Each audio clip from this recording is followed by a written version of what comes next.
টাঙ্গাইলে ভালোবাসার এক নিদর্শন স্থাপনকারী আরেক জুটি লামিসা ও সোহাগ।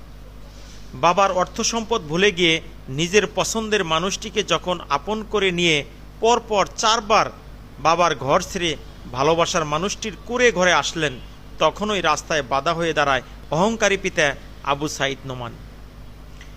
মামলা থেকে শুরু করে এমন কোনো কাজ তিনি বাদ রাখেননি। মেয়ের চাওয়াটাকে তিনি অর্থের মোহে পড়ে ভুলে গেছেন। সেই মুহূর্তে মিডিয়া যখন অসহায় সোহাগ ও লামিসার পাশে দাঁড়িয়েছে, সাথে দাঁড়িয়েছে দেশের কোটি কোটি মানুষ। প্রবাসীরা বিভিন্নভাবে সহযোগিতার আশ্বাস দিয়ে যাচ্ছেন। বিনা পয়সায় আইনি সহায়তা দেওয়ার জন্য হাইকোর্ট ও সুপ্রিম কোর্টের একাধিক আইনজীবী সহ পাশে দাঁড়িয়েছে মানবাধিকার অধিকার বাস্তবায়ন ফাউন্ডেশন। ৩রা নভেম্বর ২০২৫ সোমবার ঢাকা থেকে মানবাধিকার অধিকার বাস্তবায়ন ফাউন্ডেশনের একটি টিম টাঙ্গাইল আসে। প্রথমে টাঙ্গাইল সদর থানার ডিউটিরত অফিসারের সাথে সাক্ষাৎ করে তারা ছুটে যায় টাঙ্গাইল সদর উপজেলার করুটিয়া ইউনিয়নের কুমুল্লি নামদার গ্রামে সোহাগের পরিবারের কাছে। সেখানে কথা বলেন স্থানীয় লোকজন ও সোহাগের বাবা মায়ের সাথে। এক পর্যায়ে কথা বলেন লামিসার সাথেও।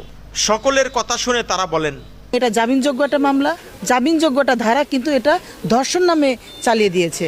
এটা আসলে আদৌ কিন্তু উচিত হয়নি। কারণ এর লামিয়ার বয়স কিন্তু মেডিকেল সার্টিফিকেট অনুযায়ী কিন্তু 18 বছর, আর তার বয়স চাকরি বাকরির জন্য তার জন্ম নিবন্ধনে বানিয়েছে 15 বছর। এই জন্য তার বাবা এই সুযোগটা পেয়েছে। আসলে কিন্তু তা নয়। আসলে তার বয়স মেডিকেল 18 বছর, যার জন্য তারা স্বামী স্ত্রী, এখানে ধর্ষণ হয়নি। অবশ্যই আমি বলছি যেটা, যে হাইকোর্ট থেকে অবশ্যই দ্রুত বের হয়ে যাবে। আমাদের মনে হলো যে আমরা সবাই তো মানুষ, তাই না? আর যেহেতু আমরা মানবাধিকার কর্মী, তো এই পরিবারের সাথে যে অন্যায়টা হচ্ছে, বিশেষ করে লামিসা, ও তো আসলে আমাদেরই বোন, তাই না? ও যেভাবে কান্নাকাটি করে বা ও যেভাবে ওর ভালোবাসা মানুষকে ফিরে পেতে চায়, তো আমরা আসলে এতটুকুই চাই যে আমাদের মাধ্যমে যেন লামিসা আর সোহাগ ওদের যেন ন্যায্য অধিকারটা ফিরে পায়। আর ওদের অধিকারটা ফিরে পেতে আমাদের যত প্রকার আইনি সহযোগিতা দিতে হয় আমরা অবশ্যই দিব। আপনারা আমাদের প্রতি আস্থা রাখেন।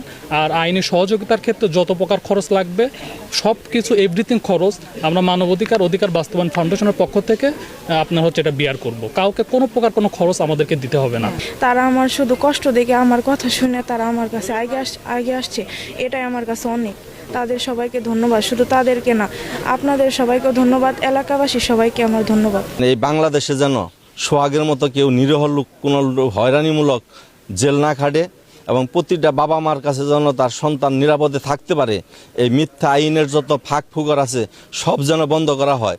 মেয়ে বাবা পয়সা লইয়ে এই সোহাগের এরকম জেল হাজত খাটতেছে।